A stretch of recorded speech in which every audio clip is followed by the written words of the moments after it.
l'éléphant. Parce que l'éléphant nous donne l'ivoire. Et l'ivoire, on répandra la gloire dessus. Mais avant qu'on répande la gloire sur l'ivoire, l'éléphant doit mourir. Parce qu'on ne peut pas avoir l'ivoire si l'éléphant n'est pas mort. Or, toi, tu es l'éléphant. Pour que Dieu, pour que le roi Salomon puisse te oindre avec de l'or, signe de gloire, signe de prospérité, signe de grandeur, signe d'éternité, signe de puissance. Tu dois d'abord mourir. Toi qui es l'éléphant.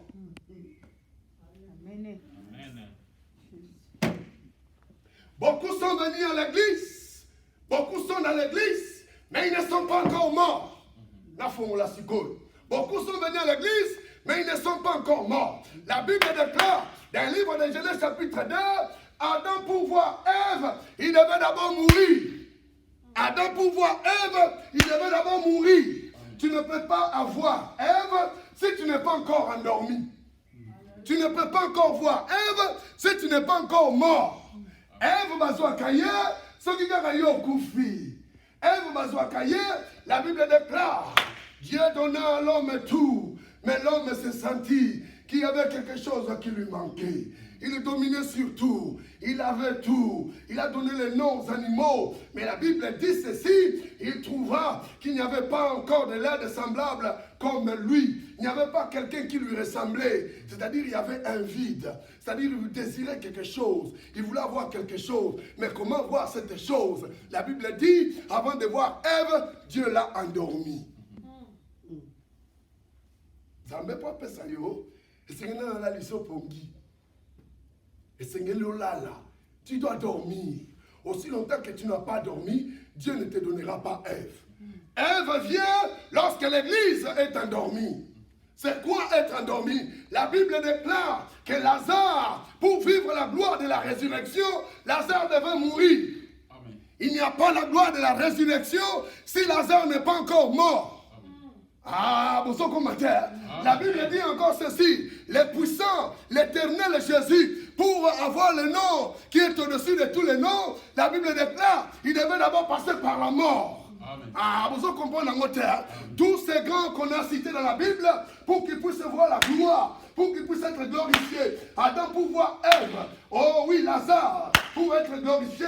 La Bible dit, non seulement ils sont venus voir Jésus, mais ils sont venus pour voir aussi Lazare. Lazare qui était mort et ensuite il était ressuscité. Il a connu une gloire. Oh, Lazare est ressuscité.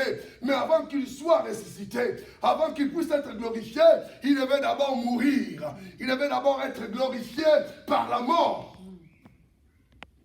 Jésus ne pouvait pas être grand. Jésus ne pouvait pas être ce qu'il est aujourd'hui s'il n'était pas encore mort.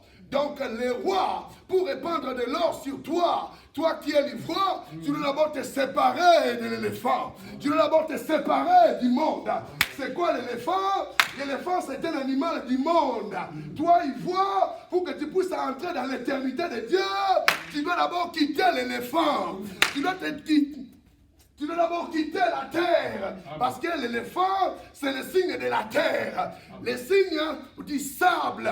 Alors, il devait se séparer. Et l'ivoire et l'éléphant, chacun devait aller à son côté. Je serai prophétique, je serai aussi évangélique. L'ivoire devait quitter l'éléphant. Alors, pour quitter l'éléphant, il faut que l'éléphant meure. Qu'est-ce que je voulais dire par là? Tu veux voir la main de Dieu dans ta vie, tu dois te séparer de la chair ou du monde. Aussi longtemps que l'Église est attachée aux choses du monde, cette Église-là vivra difficilement la vraie gloire de Dieu. La preuve en est aujourd'hui, tout le monde est en ébullition. Nous ne dépendons pas du monde. Amen. Nous dépendons de Dieu. Amen. Nous sommes les royaumes de Dieu. Nous sommes les sacrificataires du roi. Nous sommes les sacrificataires de l'Éternel. On ne dépend pas de ces choses-là, maladie ou quoi. Moi, je sais qu'une seule chose, pour que l'ange de la mort, lorsqu'il est entré dans l'Égypte, la Bible déclare que c'est le sang qui les avait protégés. Donc, si le sang est sur tes enfants, si le sang de Jésus est sur ta maison, Amen, ou sur le linteau de ta maison, Ah, c'est ça les signes. Parce qu'il est écrit, le sang vous servira des signes. Quelle est notre force aujourd'hui? C'est le sang de Jésus qui nous couvre. C'est le sang de Jésus qui te protège, maman. Ce n'est pas les médicaments. Combien en ont pris de médicaments, mais une simple fièvre les a amenés. Combien, même pas une fièvre. Oh, il était au sommeil, en sommeil, mais il s'est réveillé. Il ne s'est plus réveillé, il est mort. Si la main de Dieu n'est pas sur nous, peu importe ce qu'on pourra faire. Si la main de Dieu n'est pas sur nous, peu importe ce qu'on pourra faire. C'est pourquoi on a dit que l'ivoire devait être couvert par l'or.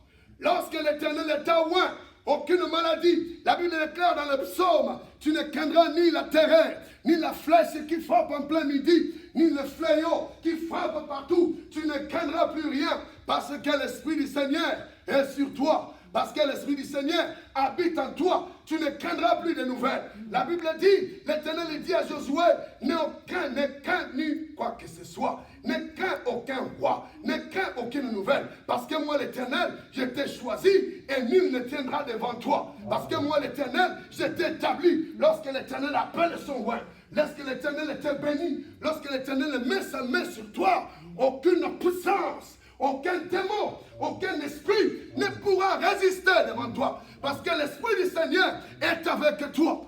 Amen.